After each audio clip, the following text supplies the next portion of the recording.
बसमा आएको हिलेदेखि बसमा आउनुभयो अनि बसले किन यहाँ ओह्राल्दै त किन अनि किन ओह्राल्दै त त्यो माथिसम्म लग्दिन भन्न नि ए कहाँ पुगेर आएको त अनि धनकुटा हिलेबाट अनि तपाईँसँग भाडा छ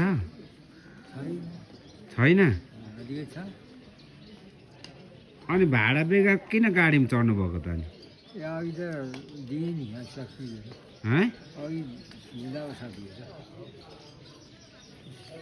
कति तिरेर आउनुभयो धनकुटाबाट 50 तिर्नु हो तपाईँ छोराछोरी छ कि छैन त छैन तपाईँको नाम के हो रेखबहादुर के तपाईँको छोराको नाम छोरा त छैन छोरी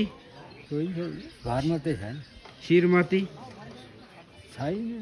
ए छैन अनि तपाईँ अहिले कहाँ घर जाने बस्नु अनि भाडा साडा रहेछ बसले लगिदिँदैन त के गर्नु दसैँमा त चिया खानुहुन्छ होला चिया खाने हिँडेर पुगिन्छ टाढो छ नि टाढा छ बसमै जानु है आउँछ ल बस्नु म अहिले बस रोकेर चढाइदिन्छु ल ल बस्नु ल